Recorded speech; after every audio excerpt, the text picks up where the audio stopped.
Hey everyone, this is John here at Pilot the Garage. Today we're going to be messing with the Maverick some more. So the water neck, the water neck's right here. I've replaced it with a brand new one. For some odd reason it's still leaking up underneath the bottom.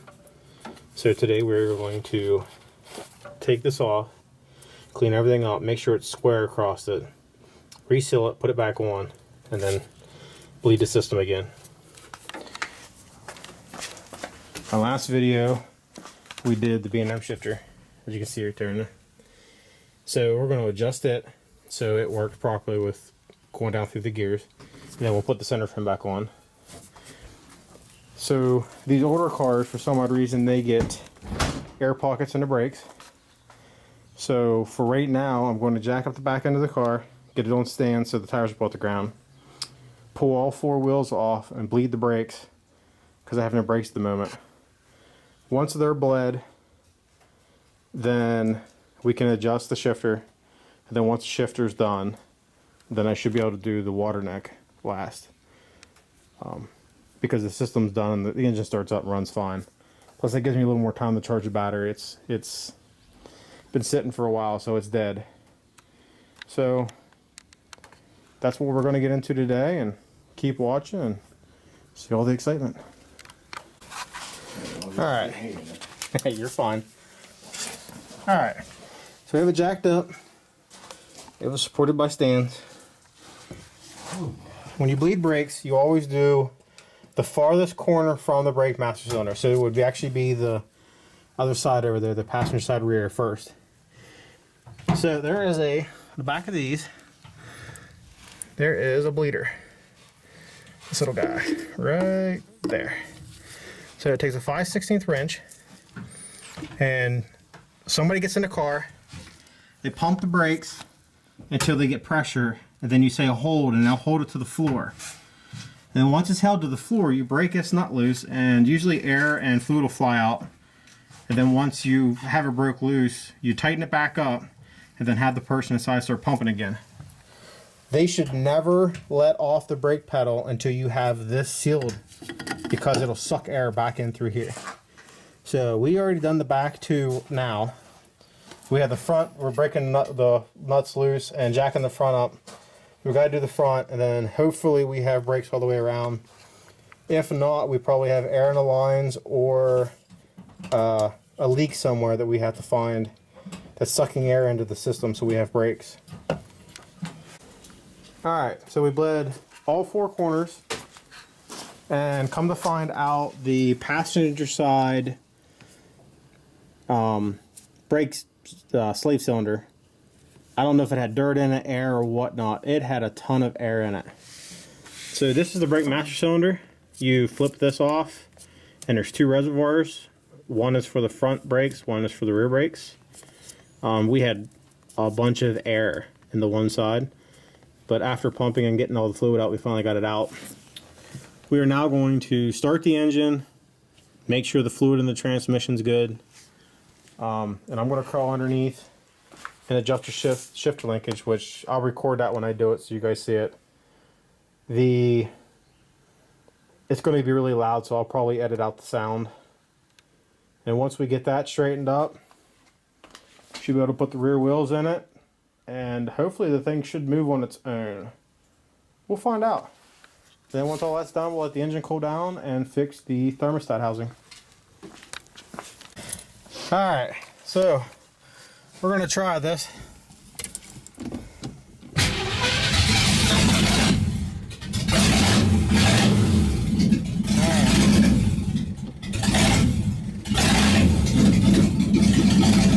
First part, reverse, that should be neutral.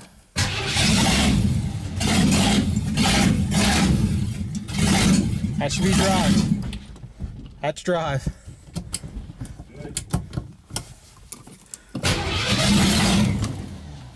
Fell off that block. Oh, I'm gonna hurt something here.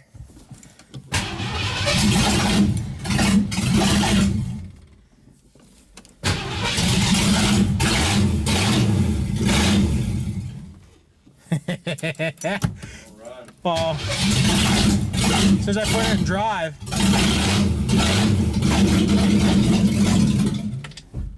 as soon as I put it in drive, it dies off.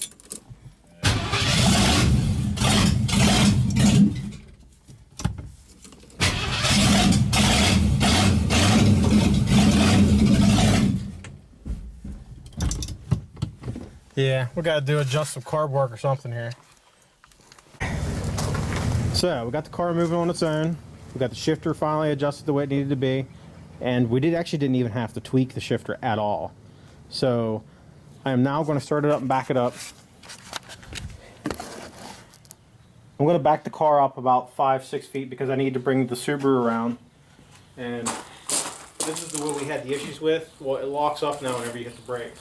So I'm going to back it up.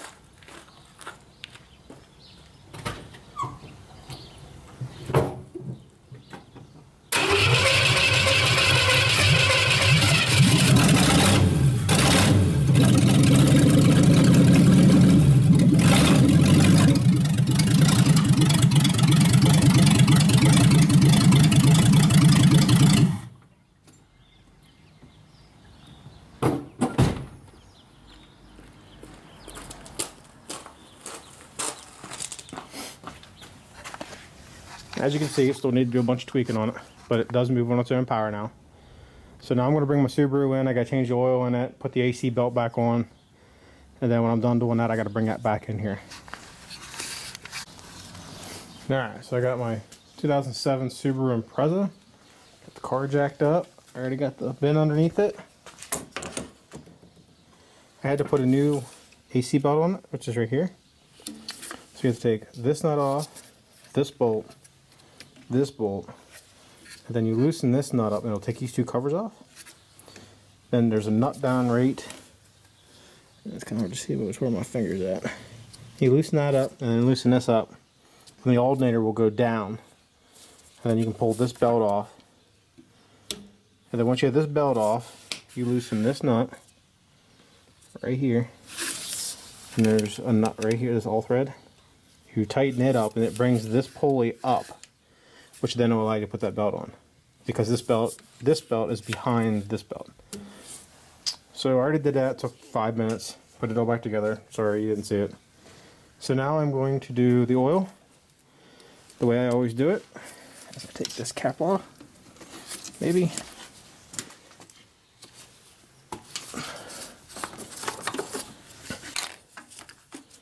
And the reason I do that is because whenever I unhook the drain plug, it allows air to go the whole way through the system, so that way the oil doesn't like chug when it comes out.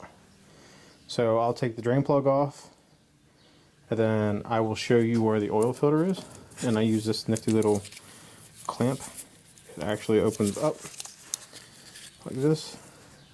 It grabs a hold of it, and then whenever you tighten it, it grabs a hold of the oil filter and pulls it off. It works great for this because the oil filter is actually up in between the two exhaust manifolds.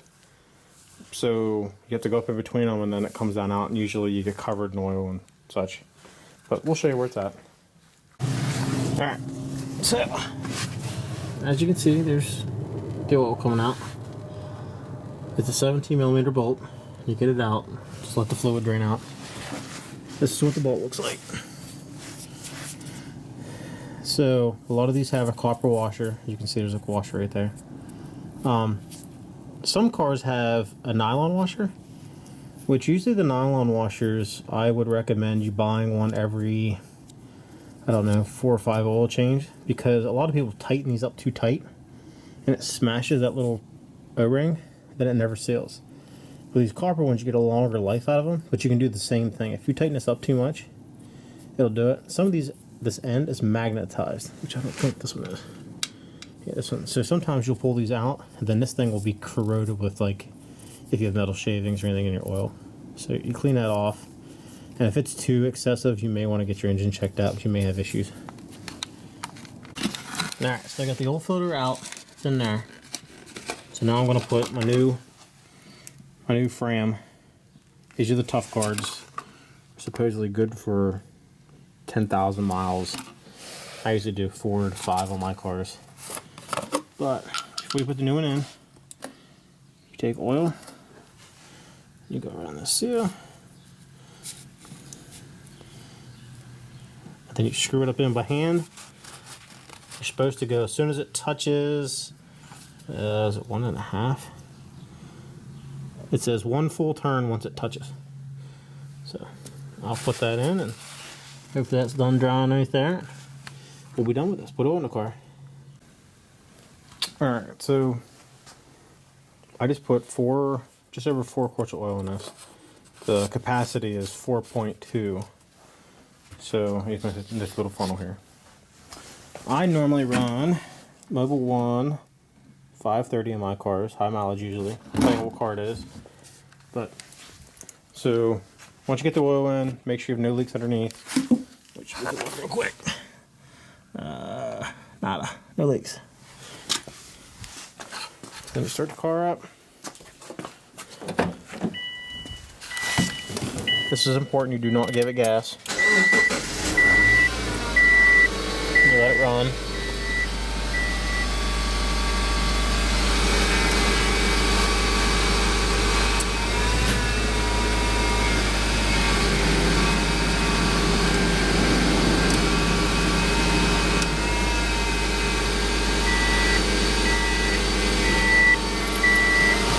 And it should be good by now.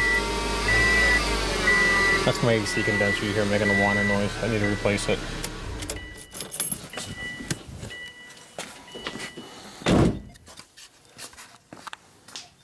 So now you have to let the car sit for a minute or two. Ballpark, we'll say 30 seconds or so. And then what we'll do, the dipstick's right here by the way.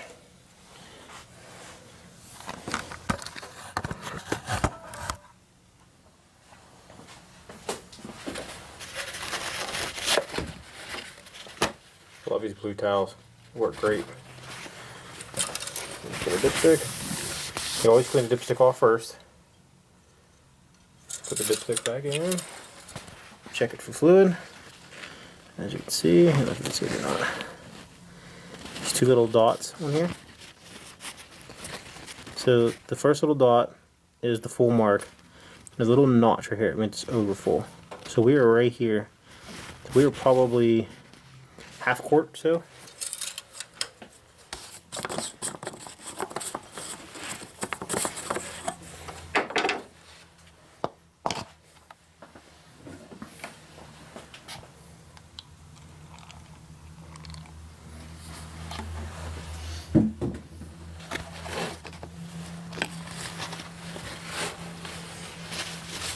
Give it a second to run down.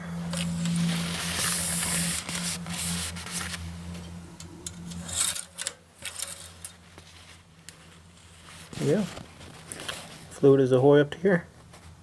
We should be good.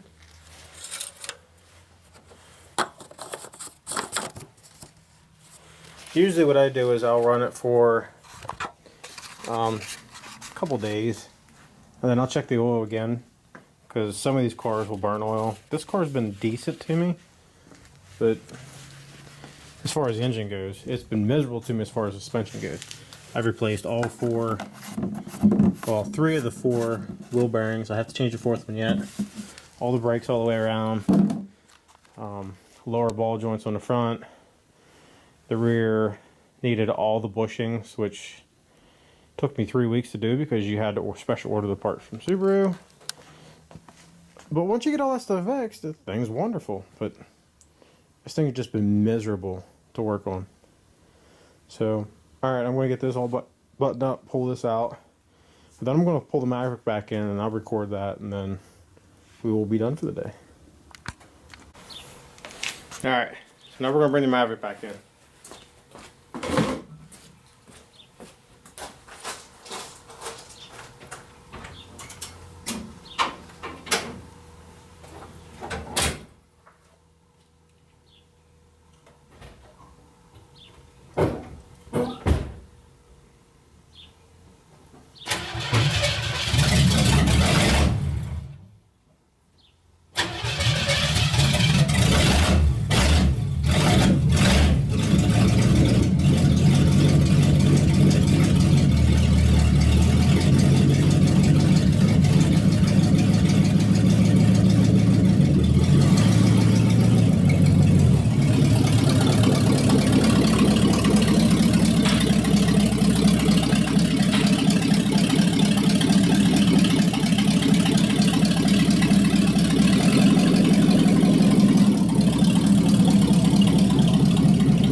love straight headers.